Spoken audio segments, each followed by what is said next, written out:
අයිබෝන් හැමෝටම මම එදා පොරොන්දු වෙච්ච විදිහට මම ඔයාලට කියලා දෙන්න හදන්නේ කොහොමද දිග වාක්‍යයක් නිර්මාණය කරගන්නේ කියලා. අපි ඉගෙනගත්ත phrases භාවිතා කරලා වාක්‍යංශ භාවිතා කරලා කොහොමද present simple වාක්‍යයක් දිග කරගන්නේ කියලා තමයි මේ කියලා දෙන්න හදන්නේ. මේ දිග කරගන්න ක්‍රම හැම වාක්‍ය රටාවකටම එකයි. මේක present simple වලට විතරක් නෙමෙයි. ඕනම වාක්‍ය රටාවකදී ඕනම ඉංග්‍රීසි වාක්‍ය රටාවකදී මේ විදිහට මේ වාක්‍ය නිර්මාණය කරගන්න පුළුවන්. සබ්ජෙක්ට් එක හරිය ඔබ්ජෙක්ට් එක හරි විදිහට අපිට පුළුවන් noun phrase එකක් භාවිතා කරන්න ඉංග්‍රීසි භාෂාවේදී. එතකොට ඔයාලට මේ පේන ආකාරයට මම යොදාගෙන තියෙන සබ්ජෙක්ට් එක විදිහට කොහොමද noun phrase එකක් භාවිතා කරන්න කියලා ඔයාලට මේ example sentence වලින් බලා ගන්න පුළුවන්.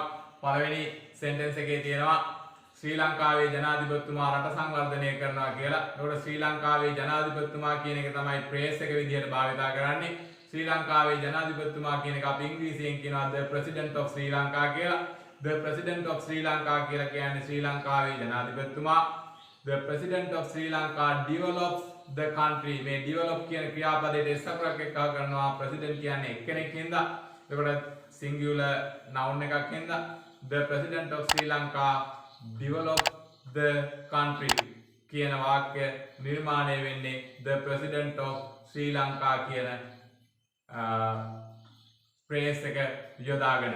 ඊළඟ වාක්‍යය ඔයාලට පේනවා අධ්‍යාපන අමාත්‍යාංශයේ ලේකම් නව ව්‍යාපෘති සැලසුම් කරනවා කියලා. එතකොට අධ්‍යාපන අමාත්‍යාංශයේ ලේකම් කියන එක තමයි phrase එක විදිහට මේ භාවිතා කරලා තියෙන. අපි subject එක විදිහට මේ noun phrase එක භාවිතා කරනවා. අධ්‍යාපන අමාත්‍යාංශයේ ලේකම් the secretary of the Ministry of Education. the secretary of the Ministry of Education කියලා කියන්නේ අධ්‍යාපන අමාත්‍යාංශයේ ලේකම් සැලසුම් කරනවා plan මේ secretary කියන්නේ එක්කෙනෙක් හින්දා plan කියන එක plans කරනවා third person singular බවට පත් කරලා the secretary of the Ministry of Education plans new projects. the secretary of the Ministry of Education plans new projects කියලා තමයි කියන්නේ. ඔයාලට ඊළඟ තුන්වෙනි වාක්‍යයෙන් මේ විදිහට දැක ගන්න පුළුවන් අපේ පාසලේ ඉංග්‍රීසි සංගමය විනෝද චාරිකා සංවිධානය කරනවා කියලා. කවුද විනෝද චාරිකා සංවිධානය කරන්නේ? අපේ පාසලේ ඉංග්‍රීසි සංගමය.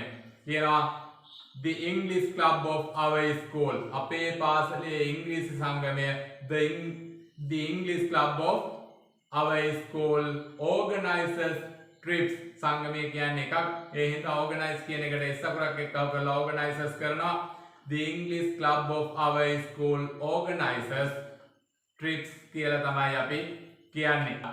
ඊළඟ වාක්‍යයේ තියෙනවා ශ්‍රී ලංකාවේ බොහෝමයක් බෞද්ධ ජනතාව පුණ්‍ය කටයුතු කරනවා කියලා. පින් වැඩ කරනවා කියන එක තමයි පුණ්‍ය කටයුතු කරනවා කියන්නේ. ඒකට ශ්‍රී ලංකාවේ බොහෝමයක් බෞද්ධ ජනතාව කියන noun phrase එක භාවිතා කරනවා අපි මේ වාක්‍යයේදී. the most of the Buddhist people in Sri Lanka. ශ්‍රී ලංකාවේ බොහෝමයක් බෞද්ධ ජනතාව the most of the Buddhist people in Sri Lanka do meritorious deeds. the most of the Buddhist people in Sri Lanka do meritorious deeds කියලා තමයි අපි මේ වාක්‍ය මේ විදිහට නිර්මාණය කරගන්නේ. ඊළඟ වාක්‍යය ඔයාලට පේනවා ශ්‍රී ලංකාවේ බොහෝමයක් සිංහල හා හින්දු ජනතාව සිංහල හා හින්දු අලුත් අවුරුද්ද සමරනවා කියලා. ශ්‍රී ලංකාවේ බොහෝමයක් සිංහල හා හින්දු ජනතාව සිංහල හා හින්දු අලුත් අවුරුද්ද සමරනවා. එතකොට මේ noun phrase එක තියෙනවා ශ්‍රී ලංකාවේ බොහෝමයක් සිංහල හා හින්දු ජනතාව කියලා. the most of the Sinhala and Hindu people in Sri Lanka. the most of the Sinhala and Hindu people in Sri Lanka කියලා තමයි අපි කියන්නේ. the most of the Sinhala and Hindu people in Sri Lanka සමරනවට කියනවා celebrate කියලා. මොකද්ද සමරන්නේ?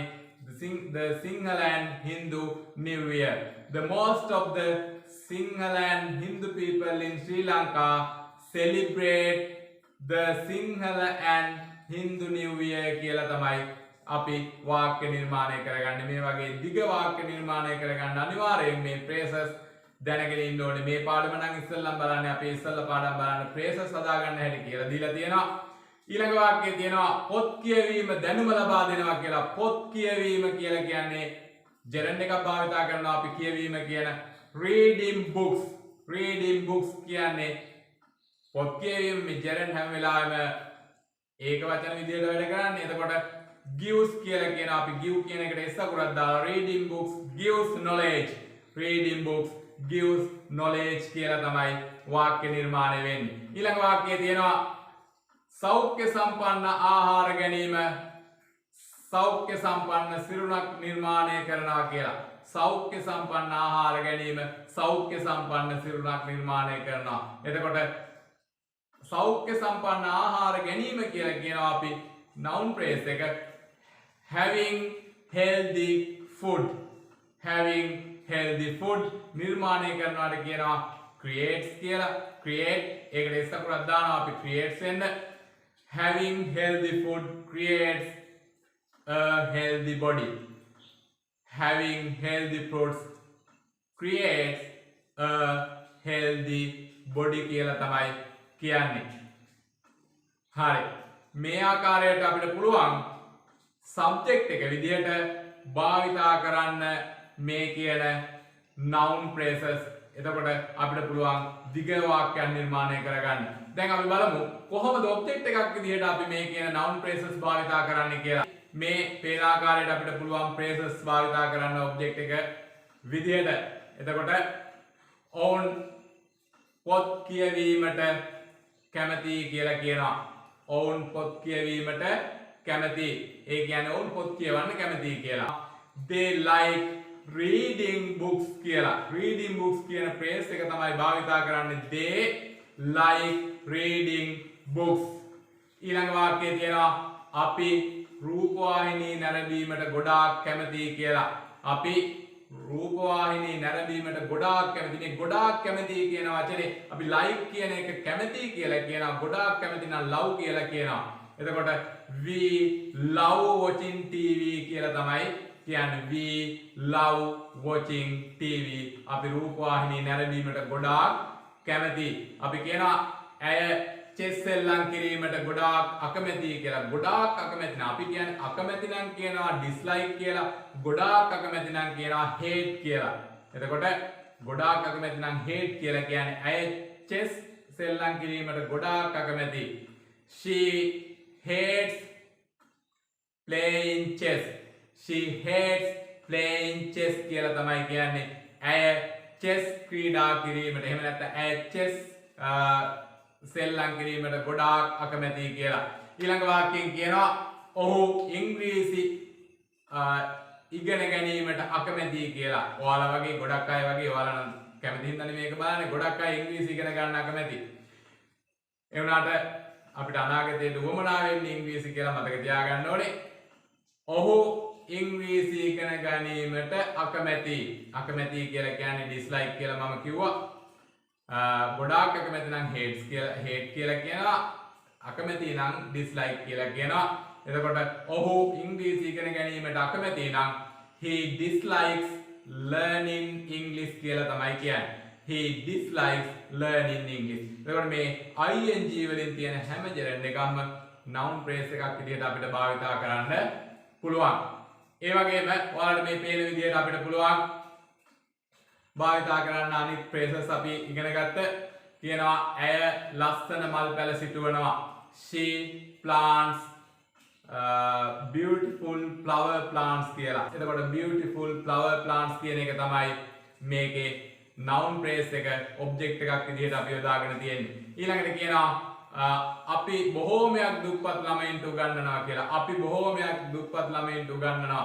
බොහෝමයක් දුප්පත් ළමයින්ට කියන එක තමයි noun phrase එක විදිහට අපි object එකක් විදිහට යොදාගන්නේ. we teach the most of the poor children කියලා කියනවා. we teach the most of the poor children. අපිට ඕනනම් මේක තව දික් කරගන්න පුළුවන්. we teach the most of the poor children in our area. අපේ ප්‍රදේශයේ ඉන්න ගොඩාක් දුප්පත් ළමයින්ට අපි උගන්වනවා කියලා. මේ වගේ අපිට මේ වාක්‍ය තව තවත් දික් කරගන්න පුළුවන් phrases වලින්. ඊළඟ වාක්‍යයේ අන්තිම වාක්‍යයේ තියෙනවා නිමල් බොහෝමයක් ළමයින්ට උගන්වනවා කියලා. නිමල් බොහෝමයක් ළමයින්ට උගන්වනවා. Nimal teaches the most of the children. Nimal teaches the most of the children. මම හිතනවා මේ පාඩමෙන් ඔයාලට phrase එකක් subject එක විදියට හෝ object එක විදියට යොදා ගන්න හැටි තේරෙන්නේ නැති කියලා. එහෙනම් ඔයාලට මේකෙන් මොනවා හරි දෙයක් ඉගෙන ගත්තා නම් අපේ channel එකත් subscribe කරගෙන වීඩියෝ එකට like එකක් දාලා අනිත් අයට බලන්න share කරන්න කියලා ඉල්ලමින් අද වීඩියෝ එකෙන් අපි මෙතනින් මේ වීඩියෝ එක නවත්තනවා. හැමෝටම